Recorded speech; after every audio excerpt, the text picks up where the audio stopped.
Hello, and welcome to Quick Charge by Electrek. I'm Mikey G, and it's Monday, November 1st. Tesla is starting to release a new full self-driving beta software update that includes many high-level changes. The changes listed have impressive statistics behind their improvements, leading to improved system performance overall.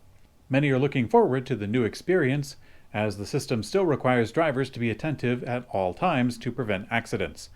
Among others, the release notes of version 10.69.3 list the following: upgraded object detection, improving the architecture for faraway vehicles, lower velocity of error of crossing vehicles by 20%, converted the VRU velocity network to reduce latency and improve crossing pedestrian velocity error by 6%, converted the non-VRU attributes network to reduce incorrect lane assignments of crossing vehicles by 45%, and reduced the incorrect park predictions by 15%, reformulated the autoregressive vector lanes grammar to improve the precision of lanes by 9.2%, recall of lanes by 18.7%, and recall of forks by 51.1%.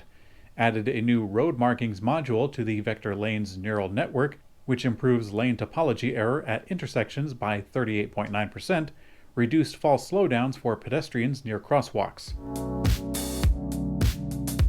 Tesla is still looking to hire a person to be in charge of the entire Gigafactory Texas, a role often known as a plant director. The search comes amid Tesla trying to ramp up production at the factory, but the company remains vague about the current output. Electrek spotted several Tesla employees at Gigafactory Texas sharing job postings for a position called Senior Executive Manufacturing Leader Gigafactory Texas. The listing has been around for a while, but it is now being shared again by Gigafactory Texas executives and recruiters, suggesting that Tesla has yet to fill the position. Now, the automaker's search for a plant leader comes amid the company trying to ramp up production at both Gigafactory Berlin and Gigafactory Texas simultaneously. Tesla already confirmed that Berlin is now producing 2,000 vehicles a week. And back in June, the automaker said that Texas has reached a rate of 1,000 vehicles per week, but we really don't know much about the current production as of now. We do have one clue that the factory has in total produced 20,000 Model Ys, but that's in the site's brief history in total. Dodge has announced updates to its EV muscle car concept.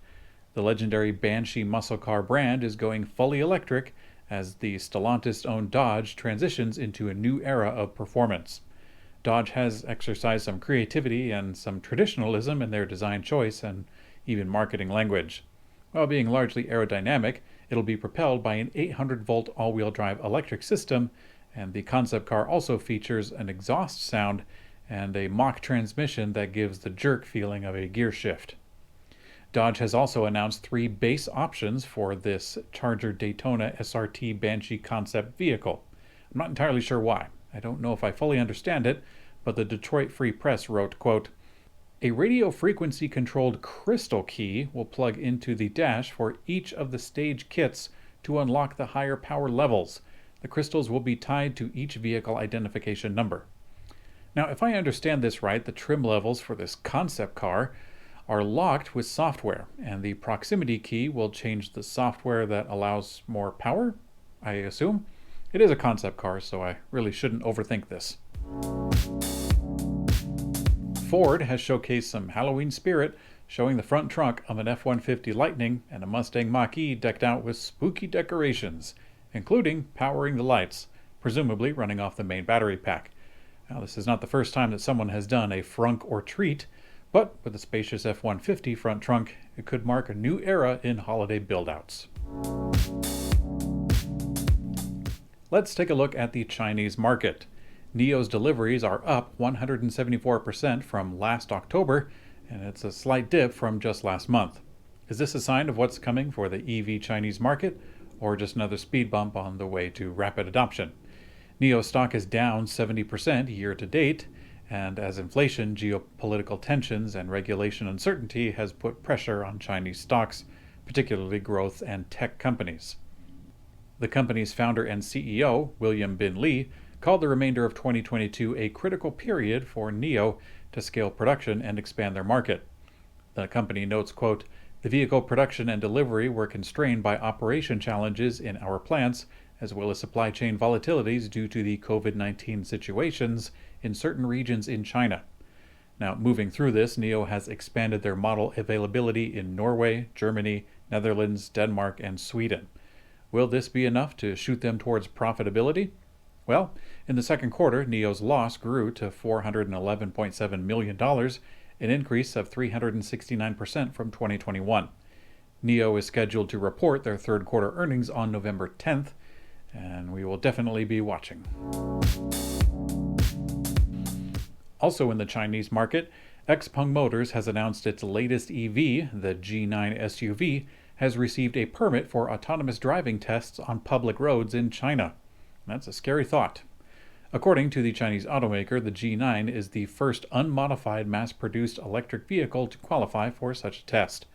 At its annual 1024 Tech Day event earlier this month, they shared intentions to implement a fleet of robotaxis after the G9 passed the autonomous driving closed-field test led by the Chinese government.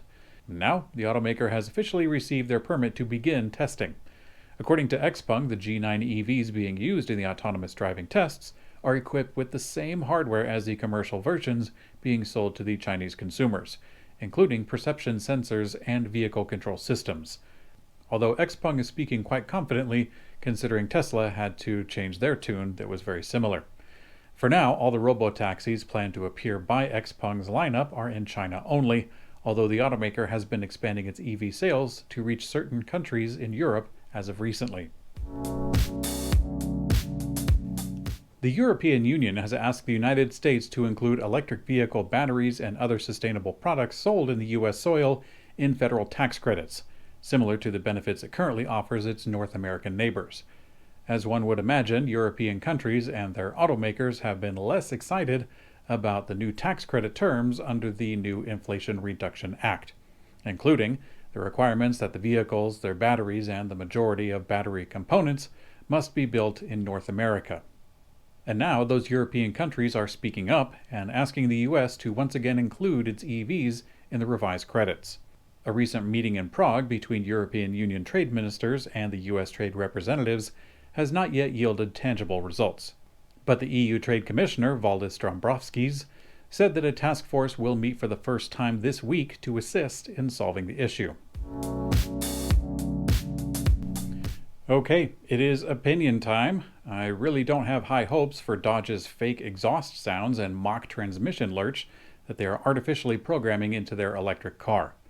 I really don't consider the gear changes or the exhaust to be a positive part of the car driving experience. I mean, surely Henry Ford didn't consider making the Model T poop or trot up and down like a horse would.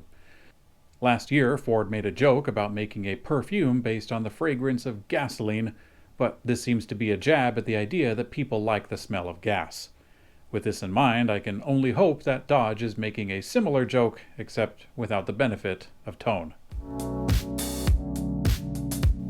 In today's community comment found on YouTube, most of you liked the gag from yesterday's episode in which I dressed as a chicken and pretended to dictate the audio that was recorded for the main stories.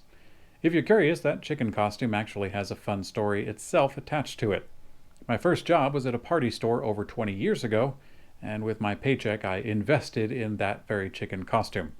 I used that costume to dance and panhandle on the streets of Portland, but I wore out my audience quite quickly. Then, one day I had a great idea. I put on the chicken costume, and then over it I put on a trench coat, and then I held up a sign on the freeway off-ramp, and the sign read, "Chicken Strips." The gag was pretty good, however, the time it took for the light to turn green proved to be the perfect amount of time for people to finally understand the joke, and they would be forced to drive off without giving me any money. Shortly thereafter, I put away my chicken career for good. Thanks for watching Quick Charge by Electrek. I'm Mikey G, and I hope you have a great day.